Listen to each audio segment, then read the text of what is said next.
नमस्कार दोस्तों, जय श्री राम। स्वागत है आपका हमारी इस वीडियो में। आज हम कक्षा 7वीं के संस्कृत विषय के पाठ 9 नवमः पाठ, जिसका नाम है विश्व बंधुत्वम, विश्व भाईचारा। ठीक है, विश्व में भाईचारा किस तरह से हो, इस बारे में इस पाठ में बताया गया है। ठीक है, तो आइए इस पाठ को शुरू करते हैं। उत्सवे व्यसने दुर्भिक्षे। उत्सवे मतलब उत्सव में, व्यसने मतलब व्यक्तिगत संकट में, दुर्भिक्षे मतलब अकाल पड़ने पर, राष्ट्र विप्लवे देश में परेशानी आपदा आने पर, दैनंदिन व्यवहारे च और दैनिक व्यवहार में, च यह सहायताम करोति जो सहायता करता है, सह बंधु भवति वह बंधु होता है, मित्र होता है। यदि विश्वे सर्वत्र एतादृशः भावः भवेत्, यदि विश्व में सभी जगह ऐसा भाव हो, तदा विश्वबंधुत्वम संभवति, तब ही विश्व भाईचारा संभव है। आगे है, परंतु अधुना निखिले संसारे, परंतु अधुना आज, निखिले संसारे सारे संसार में, कलहस्य अशांतेः, कलहस्य मतलब कलह का, लड़ाई का, अशांतेः अशांति का, च वातावरणम अस्ति, अशांति और कलह का वातावरण है। मानवाः परस्परम न विश्वसन्ति, मनुष्य परस्पर विश्वास नहीं करते, मतलब कोई भी व्यक्ति आज के समय में एक दूसरे पर विश्वास नहीं करता। ते परस्य कष्टम स्वकीयम कष्टम न गणयति, वे दूसरे का कष्ट, दुख, अपना दुख, स्वकीयम कष्टम अपना कष्ट नहीं मानते, न गणयन्ति मतलब दूसरे की दुख को अपने दुख में नहीं गिनते।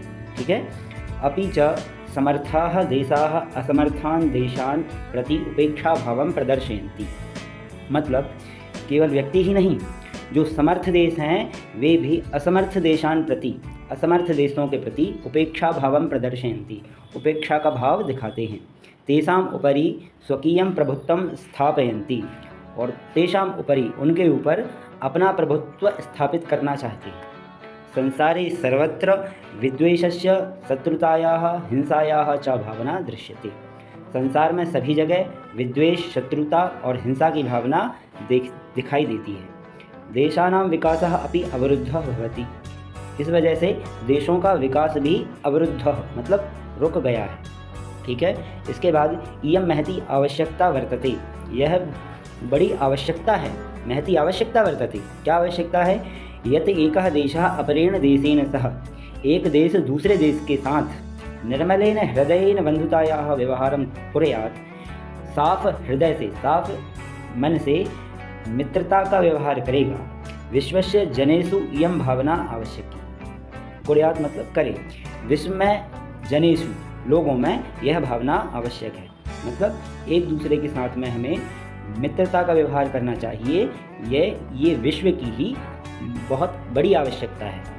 ठीक है, इसके बाद ततः विकसित अविकसितयोः देशयोः मध्ये स्वस्थः स्पर्धा भविष्यति, तभी विकसित और अविकसित देशों के मध्य स्वस्थ स्पर्धा हो सकेगी। स्पर्धा मतलब प्रतियोगिता भविष्यति होगी। सर्वे देशाः ज्ञान विज्ञानयोः क्षेत्रे, सभी देश ज्ञान विज्ञान के क्षेत्र में, मैत्री भावनया सहयोगेन च मित्रता की भावना से, सहयोग से समृद्धिं प्राप्तुं समर्था भविष्यन्ति, समृद्धि प्राप्त करने में समर्थ होंगे। ठीक है, इसके बाद अगला है आगे, सूर्यस्य चंद्रस्य च प्रकाशः सर्वत्र समान रूपेण प्रसरति। अब देखिए समान रूप से कौन व्यवहार करता है उसके बारे में बताया गया है कि सूर्य और चंद्रमा का प्रकाश सभी जगह समान रूप से प्रसरति फैलता है। ठीक है, प्रकृति ही अपि सर्वेषु समत्वेन व्यवहरति, प्रकृति भी सभी के साथ समान रूप से व्यवहार करती है। तस्मात् अस्माभिः सर्वैः परस्परं वैरभावम् अपहाय विश्वबंधुत्वं स्थापनीयम्, इसलिए हमें भी, हम सभी को परस्पर वैर भाव मतलब दुश्मनी का भाव छोड़ करके विश्व बंधुत्व स्थापनीयम, विश्व बंधुत्व विश्व भाईचारा स्थापनीयम स्थापित करना चाहिए।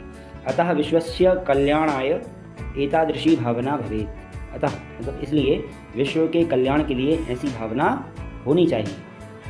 इसके बाद में एक श्लोक दिया गया है, अयम निजः परो वेति गणना लघुचेतसाम उदारचरितानां तु वसुधैव कुटुम्बकम, अर्थात अयम निजः यह मेरा है, परो वेति और यह तुम्हारा है, मतलब परो वा इति यह मेरा है, तेरा है, गणना लघुचेतसाम ऐसी गणना छोटी बुद्धि वाले करते हैं, संकुचित हृदय वाले करते हैं। ठीक है।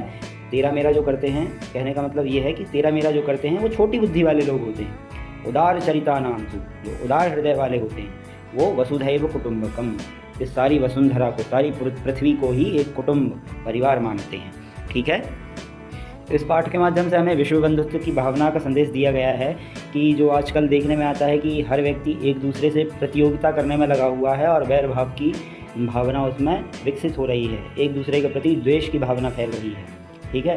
और लोगों के बीच भी नहीं, देशों के प्रति भी आजकल विद्वेष की भावना, शत्रुता की भावना फैल रही है। तो उसके लिए कहा गया है कि वैर भाव को त्याग करके, ठीक है, अगर हर व्यक्ति एक दूसरे का मित्र होगा और हर देश एक दूसरे देश का मित्र होगा, सहयोग की भावना होगी, तो व्यक्ति और देश दोनों ही बहुत अच्छे तरीके से विकास कर सकते हैं और सारी धरती जो है वह एक परिवार की तरह हो जाएगी। इसी भावना के साथ में यह पाठ हमारा समाप्त होता है। अब इस पाठ के हम प्रश्नोत्तर करेंगे। अब इस पाठ के प्रश्नोत्तर करते हैं। तो पहला वाला प्रश्न है, यह उच्चारण के लिए है। इसमें जो शब्द दिए हैं उनका उच्चारण करना है, जैसे दुर्भिक्षे, राष्ट्र विप्लव इत्यादि शब्दों का उच्चारण करना है, तो वो आप स्वयं से करिएगा।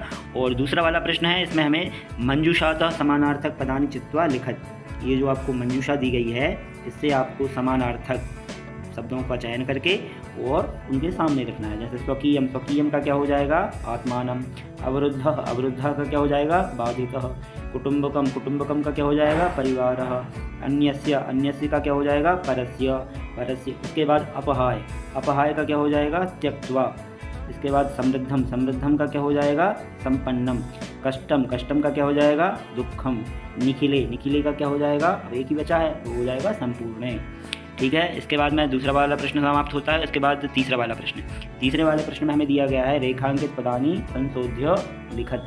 जो इन वाक्यों में जो रेखांकित पद है, पहले में कंदुकात, दूसरे में ते, है ना, जो रेखांकित पद है इसको संशोध, मतलब ये जो है अशुद्ध लिखा हुआ है, इसे वाक्य के हिसाब से शुद्ध करके और फिर लिखना है वाक्य को। ठीक है।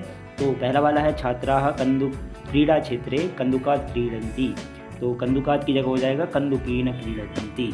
तो वाक्य हो जाएगा छात्राः क्रीडा क्षेत्रे कंदुकेन क्रीडन्ति, मतलब छात्र जो है वह मैदान में, खेल के मैदान में गेंद से खेलते हैं। दूसरा वाला वाक्य है ते बालिकाः मधुरम गायन्ति, तो बहुवचन है और ते जो है वो द्विवचन है, तो इसको ते को चेंज कर देंगे, हो जाएगा ये ताः। तो ताः बालिकाः मधुरम गायन्ति, वे बालिकाएं मधुरम गायन्ति मतलब मधुर स्वर में गा रही हैं। ठीक है।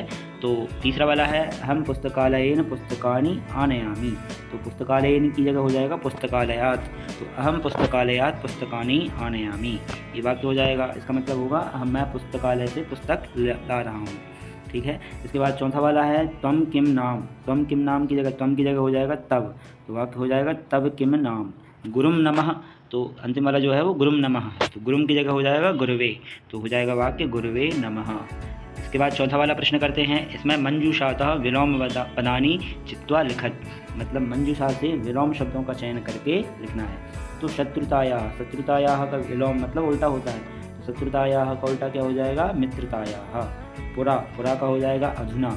मानवाः, मानवाः का क्या हो जाएगा दानवाः। उदार चरितानाम, उदार चरितानाम का क्या हो जाएगा लघु चेतसाम। ठीक है। सुखिनः, सुखिनः का क्या हो जाएगा दुखिनः। अपहाय, अपहाय का मतलब हो जाए, अपहाय का उल्टा हो जाएगा गृहीत्वा। ठीक है। तो इस तरह से ये वाक्य भी, ये प्रश्न भी पूरा हो जाएगा हमारा। इसके बाद में पांचवा वाला जो प्रश्न है, इसमें अधोलिखित पदानाम लिंगम विभक्तिम वचनं च लिखत, जो शब्द दिए गए हैं नीचे उनका आपको लिंग, विभक्ति और वचन बताना है। जैसे बंधु है, बंधु में पुल्लिंग है, विभक्ति एक प्रथमा विभक्ति है, वचन कौन सा है तो एक वचन है। इसके बाद देशान शब्द है, देशान शब्द भी पुल्लिंग है, विभक्ति इसमें द्वितीय विभक्ति है और वचन जो है बहुवचन है। ठीक है। घृणायाः, घृणायाः स्त्रीलिंग में आएगा, इसमें षष्ठी विभक्ति एक वचन होगा। कुटुंबकम, कुटुंबकम में नपुंसक लिंग है और प्रथमा विभक्ति एक वचन है। इसके बाद है रक्षायाम, रक्षायाम में स्त्रीलिंग है और सप्तमी विभक्ति है एक वचन है। ज्ञान विज्ञानयोग, ज्ञान विज्ञानयोग में कौन सा लिंग है तो इसमें है नपुंसक और षष्ठी विभक्ति है द्विवचन है। ठीक है। तो ज्ञान विज्ञानयोग में नपुंसक लिंग, षष्ठी विभक्ति और द्विवचन है। ठीक है। इसके बाद छठवा वाला जो प्रश्न है इसमें देखते हैं कोष्टकेषु दत्तेषु समुचितां विभक्तिं योजयित्वा रिक्त स्थानानि पूरयेत्, तो मतलब आपको कोष्टकों में जो विभक्ति दी गई है उसे आपको, जो शब्द दिया गया है कोष्टकों में, उसे आपको समुचित सही विभक्ति के साथ में जोड़ करके लिखना है। जैसे उदाहरण भी दिया गया है, क वाले का विद्यालयम उभयतः वृक्षाः सन्ति, विद्यालय के चारों ओर वृक्ष हैं, उभयतः मतलब दोनों ओर वृक्ष हैं। ठीक है, तो इसका दूसरा वाला इसी के नीचे दिया गया है, कृष्ण, कृष्ण कोष्टक में दिया गया है और कृष्ण को सही विभक्ति लगा करके आपको वाक्य को पूरा करना है। तो कृष्णम उभयतः गोपालिकाः। ठीक है, तो कृष्ण का क्या हो जाएगा, कृष्णम। ठीक है, और खाली स्थान में भर देंगे हम। इसके बाद दूसरा वाला है ग्रामम परितः गोचारण भूमि। ठीक है, तो ग्रामम की तरह मंदिरम हो जाएगा, मंदिरम परितः भक्ता। ठीक है, तो खाली स्थान में क्या आ जाएगा, मंदिरम। ठीक है, तीसरा वाला देखिए, सूर्याय नमः, सूर्य को नमस्कार, तो खाली स्थान में आ जाएगा, गुरु दिया है कोष्टक में, तो गुरु का क्या हो जाएगा, गुरुवे। ठीक है, गुरुवे नमः। इसके बाद घ वाला है वृक्षस्य उपरि खगाः। ठीक है, वृक्षस्य दिया है तो यहाँ पे कोष्टक में दिया गया है अश्व, तो अश्वस्य, वृक्षस्य की तरह हो जाएगा अश्वस्य, उपरि सैनिकाः। ठीक है, इसके बाद है 7वां वाला प्रश्न, कोष्टकात् समुचितं पदं चित्वा रिक्तस्थानानि पूरयेत्। कोष्टकों में जो दो उदाहरण दिए गए हैं उनमें से एक जो सही है उसको हमें वाक्य के साथ में खाली स्थान में जोड़ करके वाक्य पूरा करना है। तो पहले वाले में आ जाएगा हरये, तो वाक्य बन जाएगा हरये नमः। दूसरे वाले में आ जाएगा ग्रामम परितः कृषि क्षेत्राणि सन्ति, ये हो जाएगा। फिर तीसरा वाला है, तीसरे वाले में आ जाएगा अम्बायै, तो वाक्य हो जाएगा अम्बायै नमः। इसके बाद चौथा वाला हो जाएगा मंचस्य, चौथे वाले में आ जाएगा मंचस्य। ठीक है, तो मंचस्य उपरि अभिनेता अभिनयम करोति। और अंतिम वाला इसमें जो है, इसमें आ जाएगा पितरम, पितरम उभयतः पुत्रौ स्तः। ठीक है, तो इस तरह से ये हमारा प्रश्न के समाप्त हो जाएगा और ये पाठ, इसी के साथ हमारा ये पाठ भी समाप्त हो जाता है। और जय श्री राम।